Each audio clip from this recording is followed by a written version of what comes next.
going from the small school to the central regionalized school, and which is what regional government is all about. And you can get rid of all the parochial views that the children have in the little school, where the parents can go, the school board meetings just across the street, the school, and all the parents know each other, the teacher, it's a lovely atmosphere.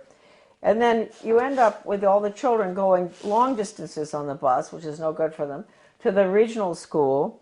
And then you have country boys and girls who are being mixed with city boys and girls. So then they get into the drug scene. So we've seen with consolidation that the test scores go down, the drug problem gets worse, the cost of education increases, although they tell you that consolidation is to make it cheaper.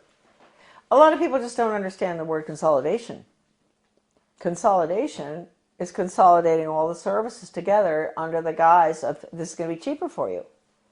But in the process, what happens is you lose all your elected officials because all of these entities are being merged. So at the local level, you don't have any representation anymore. And ultimately, you spend far more. That's the whole restructuring of our constitutional form of government, is being thrown to the wolves in favor of this regionalism and consolidation system in every area. Education, government bureaucracy to make things cheaper, you name it. Planning, the word is central planning. That's the Soviet system, central planning, regionalism. No matter how beautiful everything looks outside, no matter how good those restaurants are in your town, or the good funny movies, or the whatever, no matter whatever beautiful things you see in your life and your family, etc., folks, it's curtains. October 24, 1975, the World Affairs Council of Philadelphia issued a Declaration of Interdependence, written by well-known historian and liberal think tank Aspen Institute board member Henry Steele Commager. This alarming document, which called to mind President Kennedy's July 4, 1962 speech calling for a Declaration of Interdependence, Kennedy, was written as a contribution to our nation's celebration of its 200th birthday and signed by 125 members of the U.S. Senate and House. When in the course of history the threat of extinction confronts mankind, it is necessary for the people of the United States to declare their interdependence with the people of all nations and to embrace those principles and build those institutions which will enable mankind to survive and civilization to flourish. 2 centuries ago, our forefathers brought forth a new nation. Now we must join with others to bring forth a new world order. We affirm that the economy of all nations is a seamless web, and that no one man can any longer effectively maintain its processes of production and monetary systems without recognizing the necessity for collaborative regulation by international authorities. This little blue book is called Conclusions and Recommendations, and it has a weird title, and you'd think it only deals with social studies, but it doesn't. It's the report of the Commission on the Social Studies. It was funded by the Carnegie Corporation. And the book virtually recommends that the curriculum all be geared towards the Soviet system. Internationalism, planned economy, etc. It's been referred to by a leading British professor of British socialism as a plan for a socialist America. This book is at my son's website, AmericanDeception.com. Thank heavens. Because this is the only copy that exists in the whole world. Right here. All right, so that's dated 1934. And what they're doing there is they're really talking about putting in a planned economy.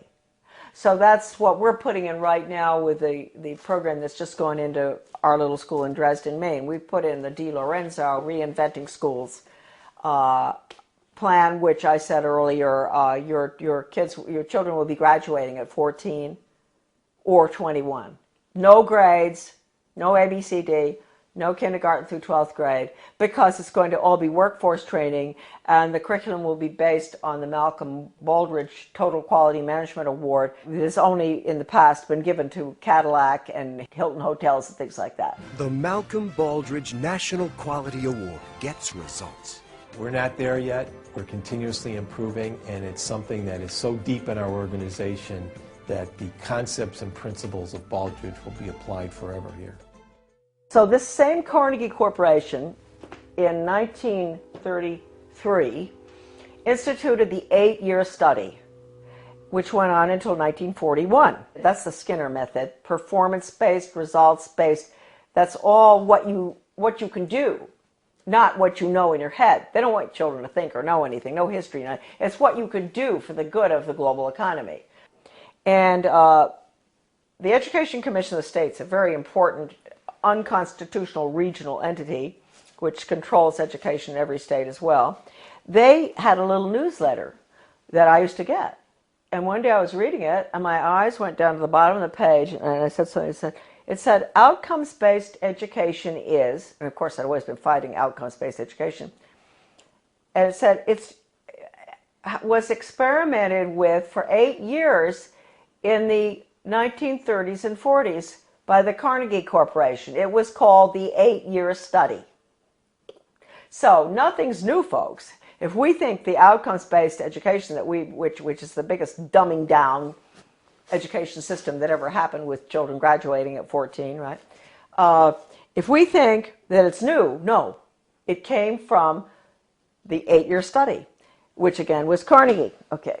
Now Carnegie, we might as well mention this at the same time. 1965, the Elementary and Secondary Education Act, Carnegie was all involved in paying for the national assessment, which is all 60% politically correct. That's the test that all schools around the country have had to give for the past, ever since 1965. Now it is 60% politically correct. Your kids' ideas on global warming, sustainable development, a world government, the fact that the Constitution's outmoded, all that.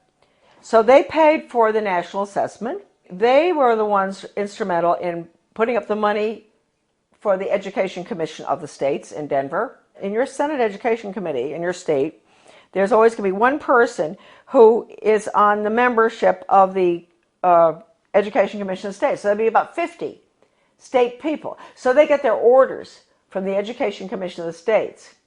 That's Carnegie, paid for that. In 1985, Carnegie signed an agreement with the Soviet Academy of Science.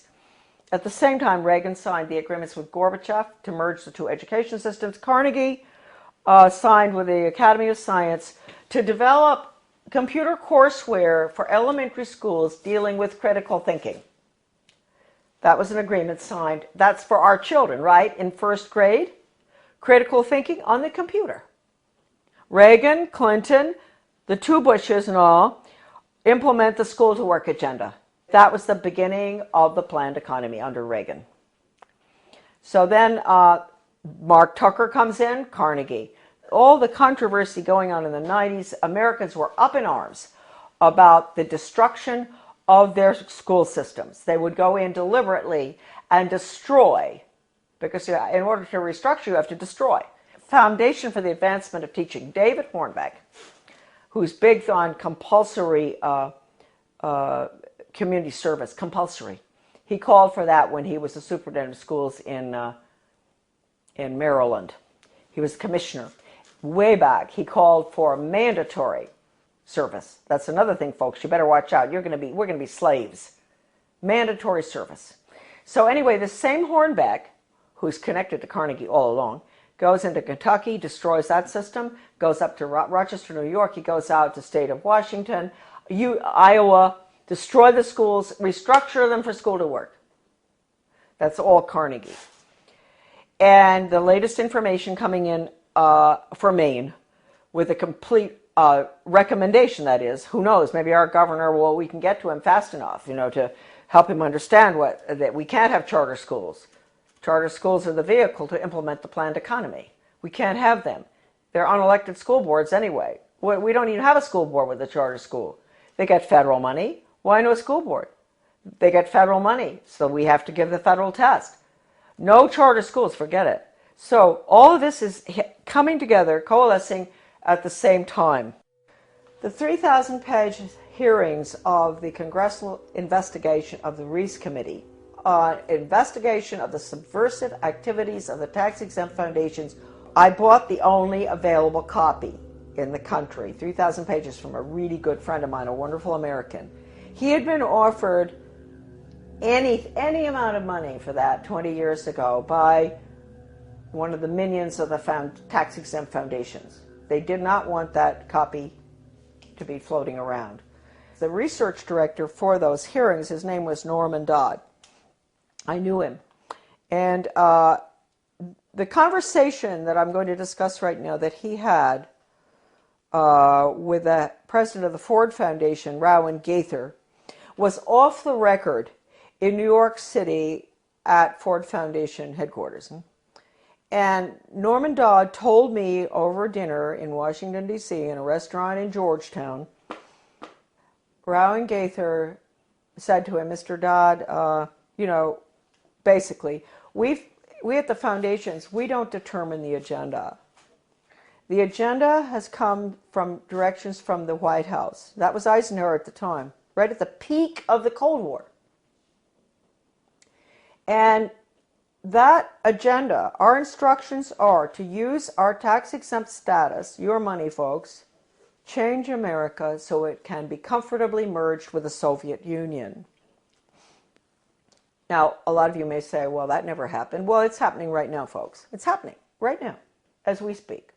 Foundation-funded non-bloody revolution.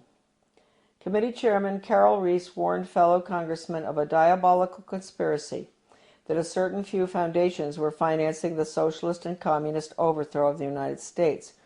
After World War I, they tried to get the League of Nations in. And there was tremendous opposition to that. And then you had opposition between then and between World War II. You had Lindbergh and a lot of Americans going before the Congress to keep us from going into the UN. You had all sorts of opposition. But they got their way. The Reese Committee learned that the Rockefeller Foundation and Carnegie Endowment for International Peace were, with tax-exempt dollars, funding leftist propaganda operations aimed at changing America through the brain, not the battlefield. Patriotism, national sovereignty, individual responsibility, and Christian beliefs were belittled, while the concepts of a one-world government, socialism, collectivism, and humanism were deemed essential for peace in the modern age.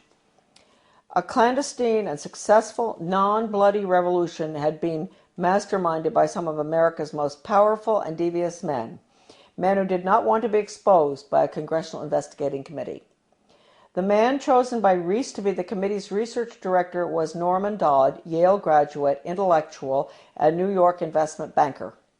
During this writer's frequent visits to Dodd's retirement home in Keene, Virginia, he repeatedly spoke, Dodd, of his conviction that justice demanded that those foundations should be compelled to spend a like amount of dollars to undo the damage they have done to America, end quote.